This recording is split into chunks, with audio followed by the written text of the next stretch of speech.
Ako ang kampeon. Wala kang kwenta. Wala kang kwenta, Bak. Igalang mo ako! Igalang mo ako! Humarap ang lalaking ito sa lahat, ininsulto ang asawa ni Oscar de la Hoya at nilait ang Mexico. Sabihin mo sa asawa mo na painitin ka sa umaga para tumayo kang lumaban sa akin. Huwag kang sumuko agad gaya ng kay Hopkins. Hindi mo alam katawanin ng lahi mo, kaya lahat ng Latino kakampi sa akin. Ang naganap sa ring noong Mayo 6, 2006 ay hindi lang laban sa boxing, kundi isang pagtutuos. Nagsimula ito ilang buwan bago iyon nang magpasya si Oscar de la Hoya sa edad na 33 na bumalik sa ring matapos ang 20 buwang pagkawala.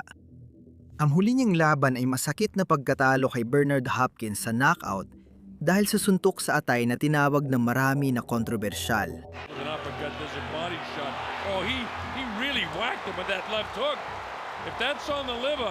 Halos 2 taon nang lumayo si Oscar sa boxing para itayo ang Golden Boy Promotions at mag-enjoy kasama ang asawang si Millie at mga anak nila.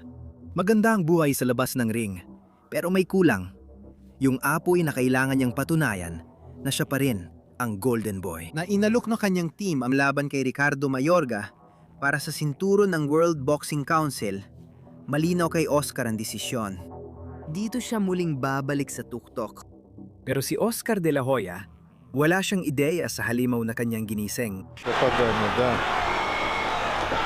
Dice Medina que no le duele. El bombazo de Mayorga. Mayorga va adelante, lo castiga ahora con 2 derechas fuertes. Lo tiene en malas condiciones. Parece que nos vamos temprano. Violento el ataque de Mayorga y el rey. Vernon wobbling on his feet as he threw the right hand. He goes down. Si Ricardo Mayorga ay hindi basta-bastang boksingero. Isa siyang dating miyembro ng isang gang sa mga kalsada ng Masaya, Nicaragua. Isang lalaking nakaligtas sa matinding karahasan ng gitnang Amerika bago pa siya magsuot ng gloves. Pag tinamaan ko si Goya, mapapaupo siya at maiihi siya sa takot.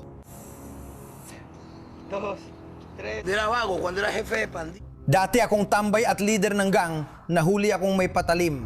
Totoo ito, hindi kwento-kwento. Di ako tulad ni Oscar na naglalaro ng manika o nagtatago sa nanay. Si Mayorga ay walang hangganan, hindi marunong rumespeto, at walang pakialam sa mga kumbensyon sa lipunan o kagandahang asal. Para sa kanya, kasing halaga ng giyerang psikolohikal ang mga suntok sa ring. At nang pumirma siya ng kontrata para harapin si De La Hoya, sinadya ni Mayorga na sirain ang isipan ng Golden Boy.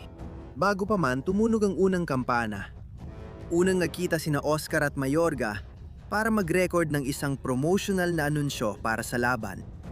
Mukhang normal ang lahat hanggang nagsimulang magsalita si Mayorga. Ako ang kampeon, wala kang kwenta. Wala kang kwenta, bakla. Igalang mo ako. Igalang mo ako. Huwag kang lalapit pa. Susuntukin kita. Huwag kang lalapit pa. Igalang mo ako. Bakla, hindi ito pelikula. Hindi ito pelikula. Dito, hindi ka kakanta na parang bakla. Ito'y boxing, puta! Sinikap ni Oscar panatilihin ang composure, numiti sa kamera, at manatiling propesyonal gaya ng dati. Hindi pa rin tumigil si Mayorga, kaya nawala ng pasensya si Oscar. Naggatulakan ng 2 lalaki at kinailangan silang paghiwalayin ng kanilang mga team habang kinukunan ng kamera. Bumisita sina Mayorga at De La Hoya sa 4 na lungsod sa loob ng 3 araw. New York, Los Angeles, Miami at sa huli, Manhattan.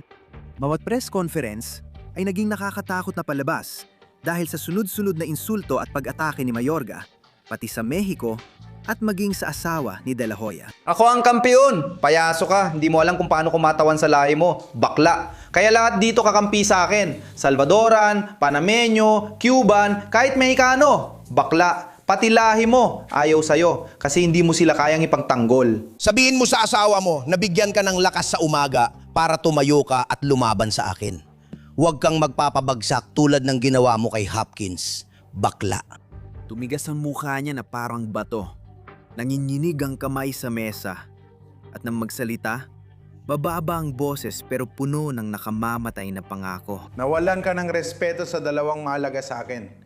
Kahapon may sinabi ka sa asawa ko na yun naman lahi ko. Hindi dapat nilalaro yan. Mayo asais, nokautin kita. Sa loob ng susunod na 8 linggo, si Oscar de la Hoya ay nag-ensayo na hindi pa niya nagagawa sa buong buhay niya. Tumakbo siya ng 15 kilometro tuwing umaga bago sumikat ang araw at nag-ensayo siya kasamang 3 magkaibang sparring partner bawat araw. Dahil sobrang bugbog ng mga ito na kailangan pa nilang magpahinga ng ilang araw para makabawi. Samantala, nag-record si Mayorga ng sarili habang humihitit ng puro sa ensayo at ipinadala ang mga video sa media. Ipinagyayabang niya matutumba niya si De La Hoya sa 3 round. Tuwang-tuwa si Don King sa palabas, pero hindi niya alam na hinuhukay na ng kanyang boksingero ang sarili nitong libingan. Sobrang inis ko sa kanya na kahit lebre pa, lalabanan ko siya. Hindi lang talunin, gusto ko siyang patumbahin na mapatigil ang puso niya sa kanang kamao ko.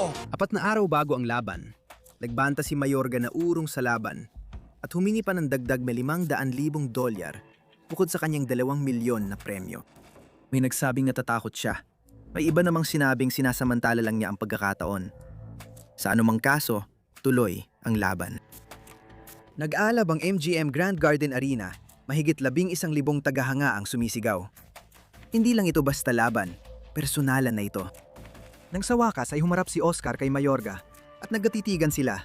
Si Mayorga, sa unang pagkakataon sa loob ng 3 buwan, ay tumigil sa pag-iite. Sa mga mata ni Oscar, sakit lang ang makikita mo. Tumunog ang kampana. Agad na umatake si Oscar, tinarget ang katawan, at sa loob ng 60 segundo, bumagsak si Mayorga sa lona na gulat na gulat. Mayorga tries the right hand, left hook. Mayorga throwing big shots from the outside, or from the get-go. To make, oh, he's a price to pay for coming in. Very calm and relaxed. Hit him with a clean left. Mayorga has to have a lot of loop room. He's going to try to beat him with short punches. Sa round 2 ay pinagpatuloy ni De La Hoya ang kanyang ginagawa. Ibang level ang bilis ng kamay niya. Sa huling 30 segundo ng round, pinakawalan niya ang 7 sunod-sunod na suntok na sinukol si Mayorga sa mga lubid at iniwan siyang halatang hilo. The De La Hoya fans in the audience, after all, He's going to leap from his toes. it's always been his most effective punch. It lands again. 2 more shots to the body, and Mayorga just grabs him and pulls him. He blocks that with his gloves. He's blocked many of Mayorga's wild shots with his gloves. Already the reckless aggression that Mayorga usually throws. Malinaw na hindi ito magiging isang laban, kundi magiging isang leksyon. CompuBox numbers in round 1. Mayorga's out, which is very smart. He's not all those wild punches to the outside. Oscar's picked off every one of these shots with his... And when the big shots come, you never see it. Well, But it's an amateur fighter who Ang 3 round ang nagbigay kay Mayorga ng kaisa-isa niyang sandali ng pag-asa. Nakabitaw siya ng isang napakalakas na uppercut gamit ang kanang kamay na nagpaatras sa ulo ni Oscar at pansamantalang napilitan siyang magdepensa na lang. Oscar is making Mayorga good shot. uppercut landed flat. Napahinto ang mga manonood, pero mabilis bumawi si Oscar at sumagot ng malilinis na kombinasyon para makuha ang round. 9 punches overall, 23 out of 39. Mayorga trying to get in the butt. Mayorga's punch count is dropping. Now he throws 3 back. Best punch of the fight for Mayorga. Oscar met us. Yun ang pinakamalapit na narating ni Mayorga. Sa ika-4 na round, yun ay isang masterclass sa pagkontrol sa ring. Clearly had the cleaner, more spectacular shots. Very, very sharp. Beautiful left jab. Beautiful. He's won all 3 rounds. 3-0. Oscar. Mayorga got in the shot in between. Patuloy na bumabato si Mayorga ng malalakas at walang kontrol na suntok na halatang halata mula pa sa malayo. And those body punches are designed to take... Yeah, Oscar needs to keep busy. Cannot let this guy get him more. Well, if he's not tough, could that be the ring rust that we were supposed to be looking... Well, I'm going to demur here. Halos lahat ay na-block ni Oscar gamit ang guwantes at braso. At gumanti siya ng malilinis, eksaktong suntok kada pagkakataon. Binalaan ng referee ang parehong boksingero dahil sa mga low blow. Pero malinaw ang mensahe. Wala nang sagot si Mayorga.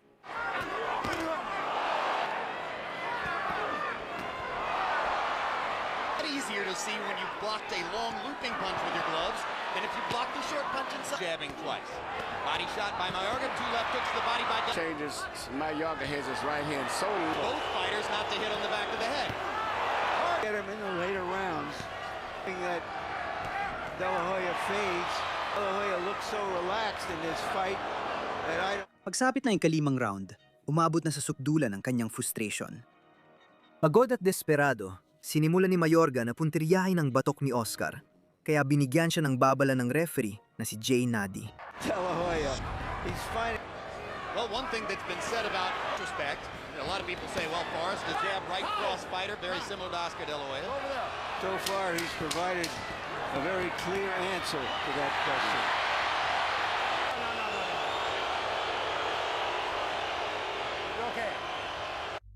Walang epekto yon. Sa pagtatapos ng round, may lamang 16 laban sa 7 si De La Hoya sa mga tumamang malalakas na suntok.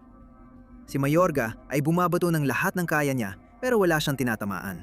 Say, looking back, Forrest was Really more with Verdum because it hasn't been that much consistency. Won it, but it was not that super impressive. It was a very close decision. A lot of people thought he could have gotten it. While Mayorga was punching over him. This is great combination punching. Best punch, and it's Oscar's best punch.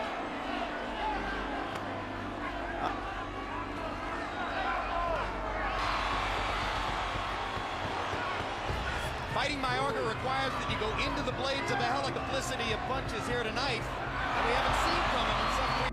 Pagdating na ika-6 na round, ito ang round na di malilimutan.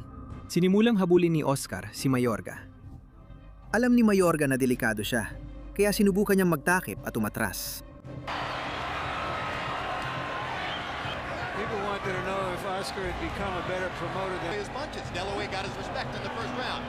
Pero naipit siya ni De La Hoya sa lubid at napaluhod siya para sa pangalawang knockdown ng gabi. Tumayo si Mayorga sa 8, pero malabo na ang kanyang mga mata. De La Hoya with a four-punch combination to the body. Two big shots upstairs. Down goes Mayorga again. Pagkahudyat ng referee, agad sumugod si Oscar na parang pating na nakakaamoy ng dugo. Naipit niya si Mayorga sa mga lubid at pinakawalaan ng isa sa pinakamalupit na kombinasyon na nakita sa isang boxing ring. 20 sunod-sunod na suntok. Mga hook, straight, uppercut, lahat ibinigay sa sobrang bilis at perpektong katumpakan. Ang ulo ni Mayorga ay tumatalbog mula kaliwat kanan. Ang katawan niya ay yumuyuko sa bawat suntok. Wala na siyang lakas. Pumasok si referee Jay Nadi at pinatigil ang laban. Face to face. I was one of the many who did not think a knockout for De La Hoya was possible here. It's over. It's all over. This fight is over. Teknikal na knockout, ika-6 na round. Nang matapos ang lahat, si De La Hoya ay tumama ng 44% ng kanyang mga suntok. Si Mayorga ay tumama lamang ng 17%. Sa 300 suntok na pinakawalan, 58 lang ang tumama sa target. Ipinapakita na ng mga numero ang lahat. Napatigil at pinyatahimik ang lalaking nag-insulto sa asawa at nilait ang Mexico. Pinanagot siya sa lahat ng sinabi niya. Ang laban ay nagtala ng 900 at 25,000 pagbili sa pay-per-view at higit 46 na milyong dolyar na kita. Pero noong gabing yon, hindi talaga pera ang mahalaga. Si Oscar De La Hoya ay hindi lang para sa sinturon lumalaban, kundi para sa dangal, legasiya at ngayong pagkakataon, personal na dahilan. Noong Mayo 6, 2006 lumaban siya para sa asawa sa Mexico at tiniyak na hindi siya malilimutan ni Ricardo Mayorga. At nang matapos ang lahat, ang parehong lalaki na tumatawa sa mga press conference at nilalait ang kanyang pamilya, ito lang ang nasabi. Hindi ako nasaktan, wasak lang ang puso ko.